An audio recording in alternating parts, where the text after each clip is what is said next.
오늘 우리에게 주신 하나님의 말씀은 누가복음 7장 36절부터 50절의 말씀입니다. 신약성경 102쪽입니다.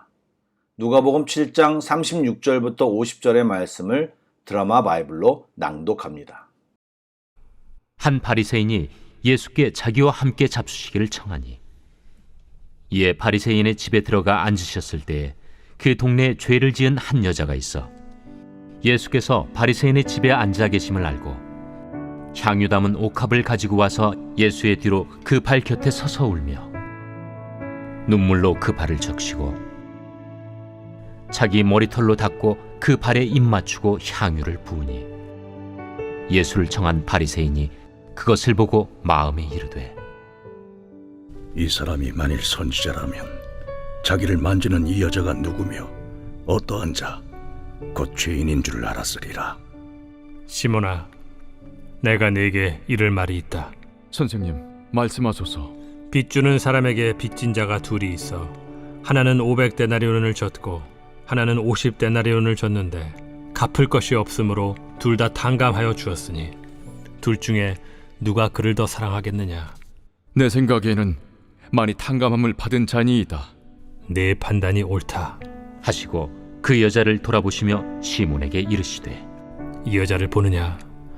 내가 네 집에 들어올 때 너는 내게 발 씻을 물도 주지 아니하였으되 이 여자는 눈물로 내 발을 적시고 그 머리털로 닦았으며 너는 내게 입 맞추지 아니하였으되 그는 내가 들어올 때로부터 내 발에 입 맞추기를 그치지 아니하였으며 너는 내 머리에 감람유도 붓지 아니하였으되 그는 향유를 내 발에 부었느니라. 이러므로 내가 네게 말하노니 그의 많은 죄가 사하여졌도다. 이는 그의 사랑함이 많음이라. 사함을 받은 일이 적은 자는 적게 사랑하느니라. 이에 여자에게 이르시되 내 죄 사함을 받았느니라. 함께 앉아있는 자들이 속으로 말하되 이가 누구이기에 죄도 사하는가? 예수께서 여자에게 이르시되 내 믿음이 너를 구원하였으니 평안히 가라.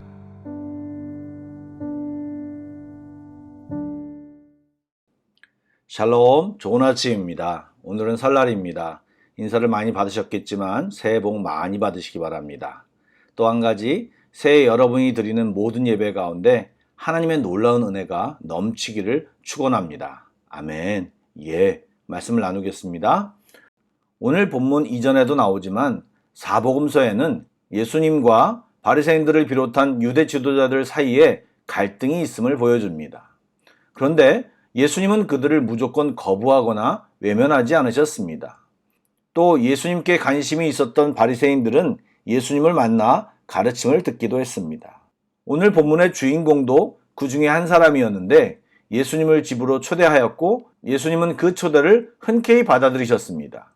우리는 삶과 신앙에서 편을 가르고 행동하는 경우가 많습니다. 너무 쉽게 이 사람은 내 친구, 저 사람은 내가 싫어하는 사람이나 적으로 구분하여 대하곤 합니다. 하지만 여러분, 예수님은 그런 구별이 없으셨다는 것을 기억하시기 바랍니다. 그 집에서 한 여인이 등장합니다. 사실 이 여인에 대해서 성경은 많은 정보를 주지 않고 죄인이라고만 표현했습니다. 신약에서 죄인이라는 단어가 다양하게 해석되기는 하지만 여자에 대해서 죄인이라고 부를 경우는 창녀를 가리키는 경우가 대부분입니다. 또한 그녀를 보는 순간 바리새인 시몬이 알 만큼 모두가 아는 여인이었습니다. 그런데 그 여인은 등장한 뒤로 말을 한마디도 하지 않습니다.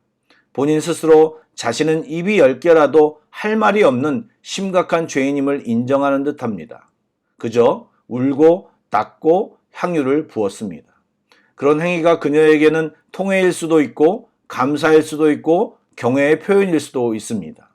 하지만 분명한 것은 그녀는 예수님을 만났고 예수님을 통해 놀라운 경험을 했고 스스로 돌이키는 상징적인 행동을 한 것입니다.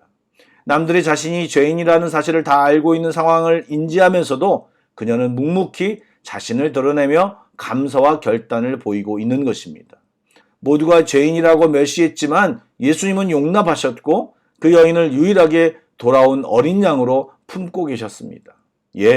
그런 놀라운 용납과 회심의 시간이 눈앞에 펼쳐지고 있지만 유독 한 사람만 그 감동에 합류하지 못했습니다.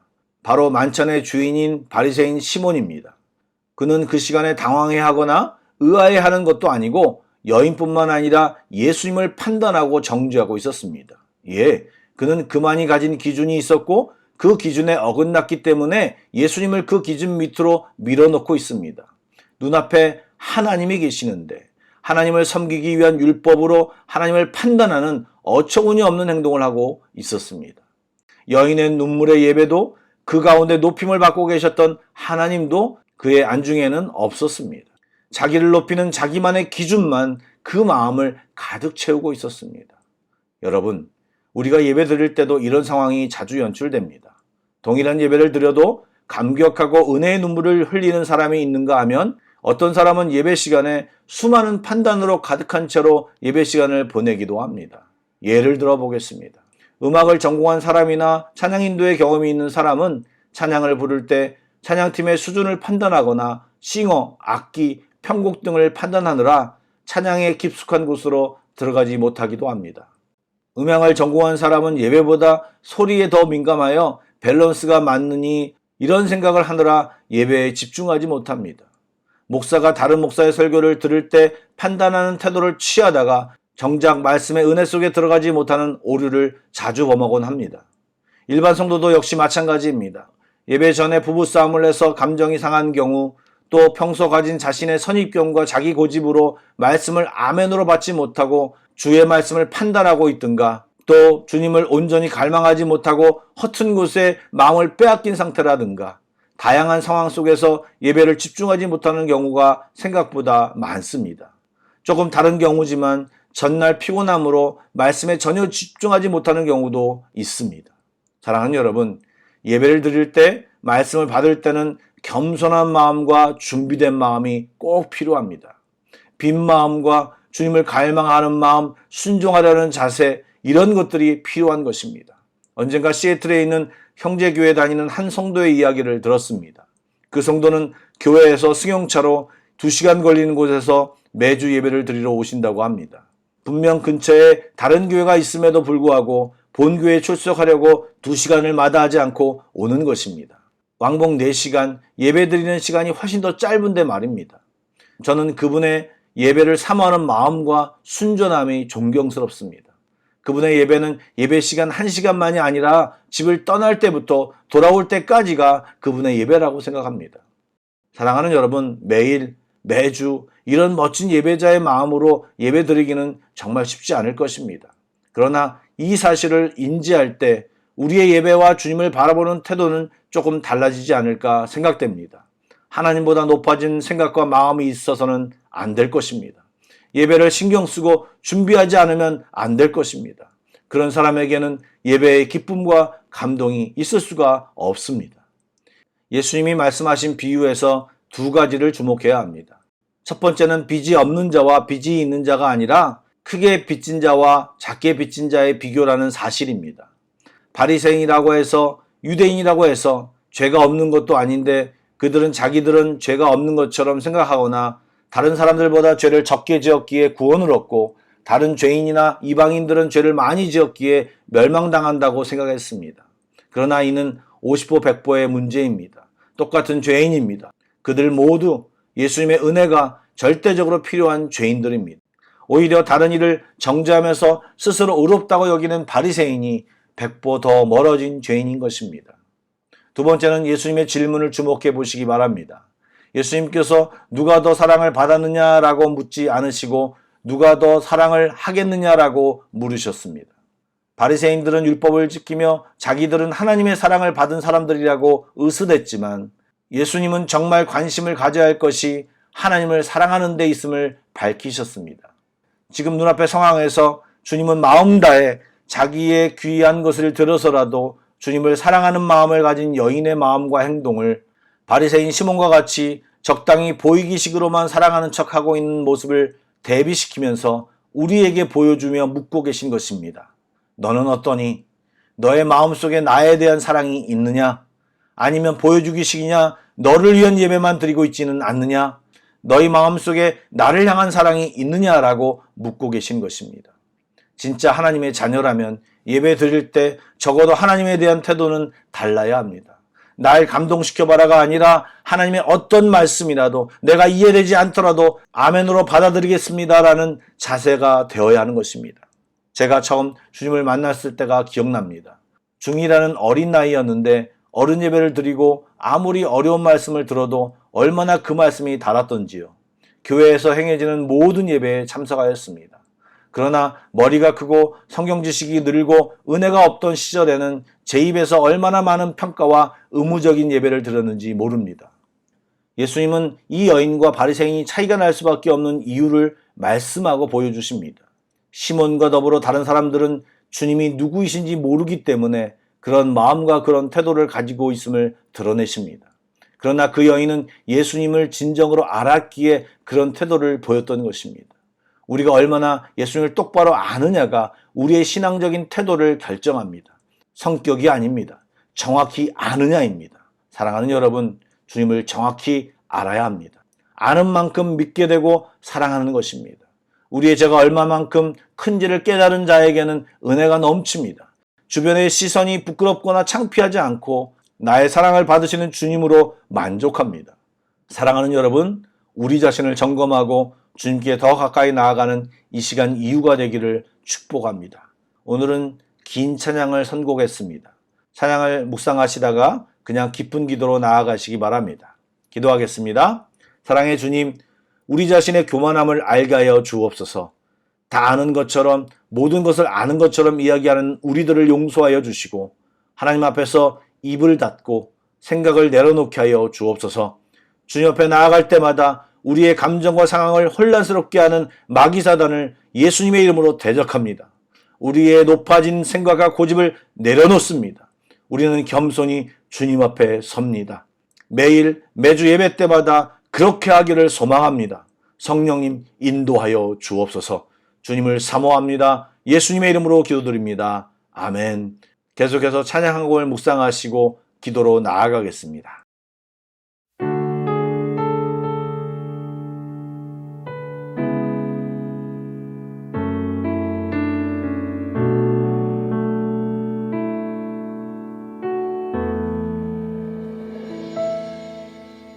주 발 앞에 무릎 꿇고 그 사랑에 남기네. 어떤 말도 그 어떤 소리도 그 발 앞에서 잠잠해지네.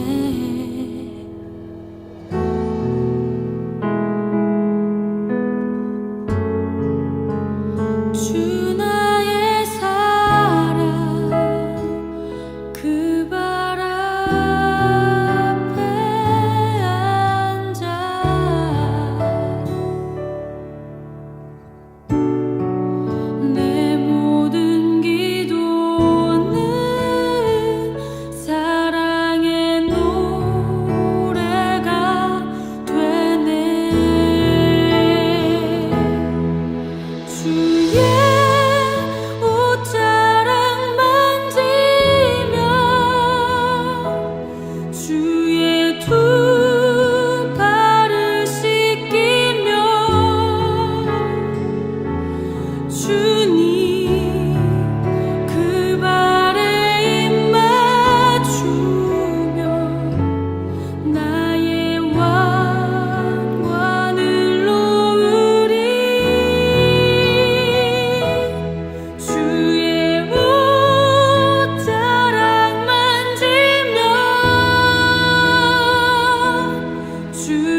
한번 주발 앞에 무릎 꿇고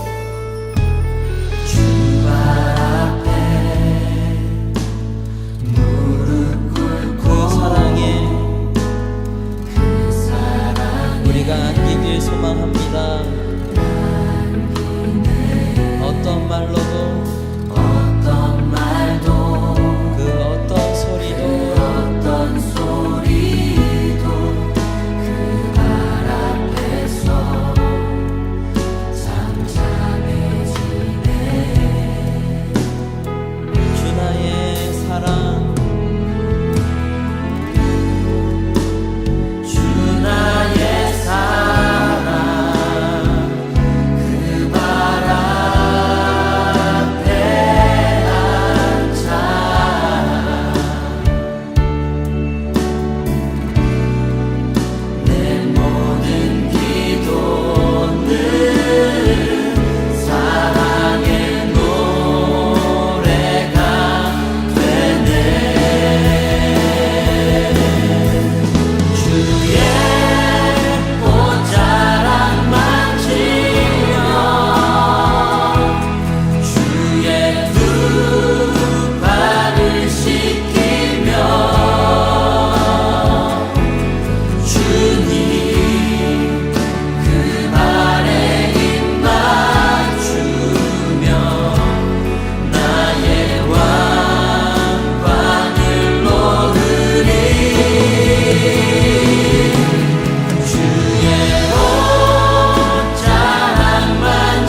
달라지고 싶습니다. 주님, 우리는 새롭게 되기를 소망합니다. 우리를 짓누르고 있는 모든 죄악으로부터, 우리를 붙들고 있는 모든 아픔과 상처로부터, 우리 힘으로 바꿀 수 없는 우리의 삶으로부터 주님, 우리는 달라지기를 소망합니다. 우리는 새롭게 되기를 소망합니다. 주님이 필요합니다.